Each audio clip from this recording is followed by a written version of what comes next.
3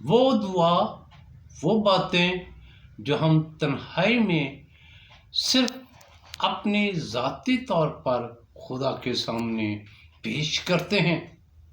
اور یہ بڑی خاص بات ہے، کیونکہ میں اس بات کو بھی آپ کے ساتھ شیئر کرنا چاہتا ہوں کہ یسوع مسیح نے نہ صرف خود دعا کی بلکہ اس نے دعا کرنے کے لیے کہا بھی.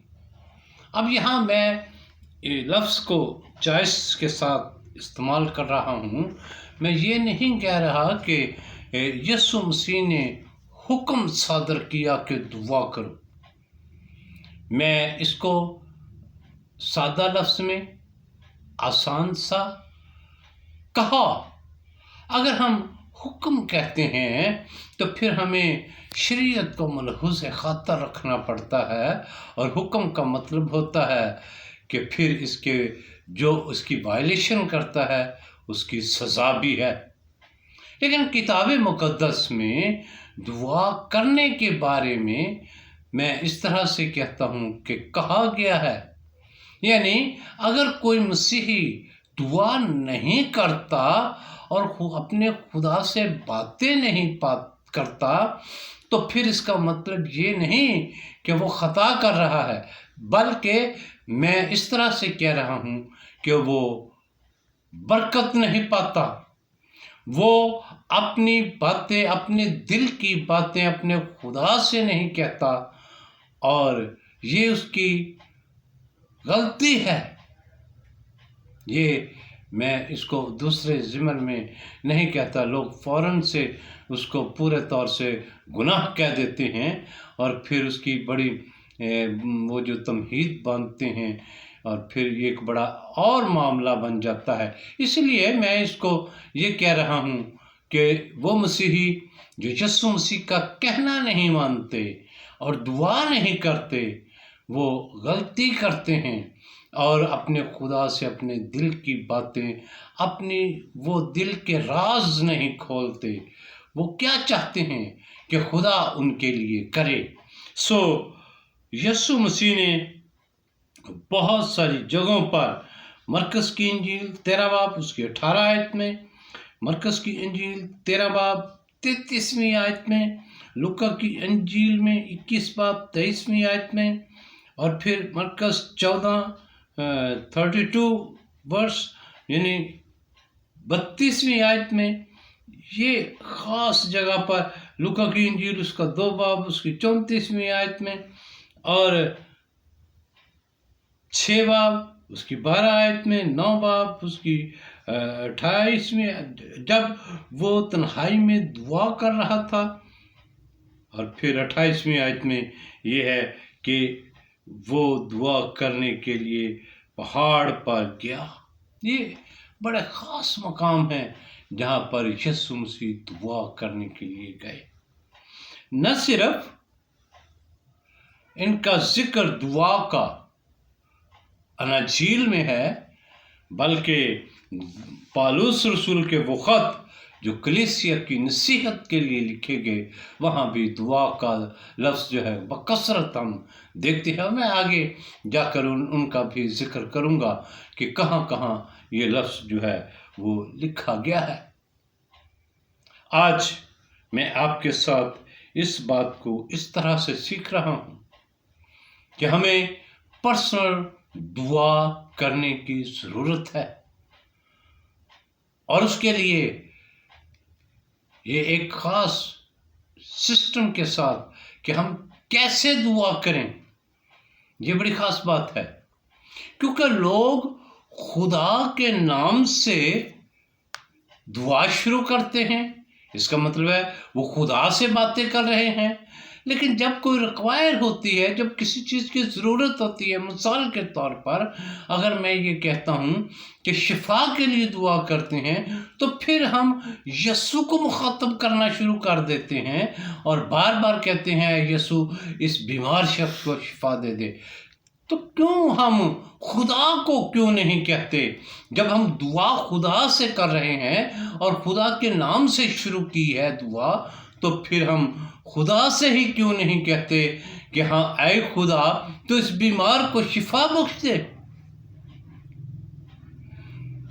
کیونکہ اس کو کتاب مقدس میں جب ہم پورے طور سے سیکھتے ہیں تو یسوع مسیح کہتا ہے کہ میں یہ سب کچھ اپنے باپ کی مرضی سے کر رہا ہوں، میں سب کچھ اپنے باپ کے بھیجے جانے کے لیے کر رہا ہوں تاکہ میں اپنے باپ کا جلال ظاہر کر سکوں۔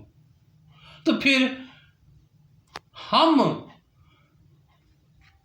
بیماروں کے لیے شفا ہم یسوع سے مانگتے ہیں، اور معجزات کے لیے بھی ہم یسوع سے دعا کرتے ہیں، اور بہت سارے ایسے لوگ ہیں جو خدا میں اور یسوع میں امتزاج نہیں رکھتے، فرق نہیں رکھتے، تو پھر یہی ان کے لیے ایک بہت بڑا مسئلہ ہے۔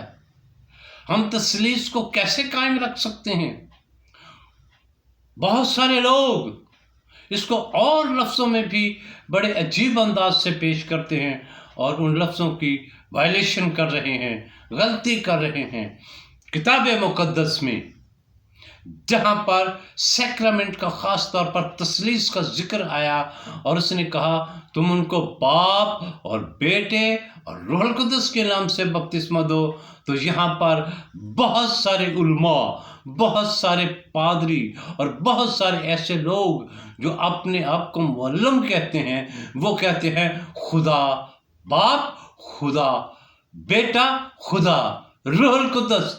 اور مجھے یہ سمجھ نہیں آتی کہ اگر یہ ایسے الفاظ کتاب مقدس میں حصہ انجیل میں درج نہیں کیے گئے تو پھر ہم ان کو کیوں بڑھا رہے ہیں، ہم کیوں ان کو گھٹا رہے ہیں؟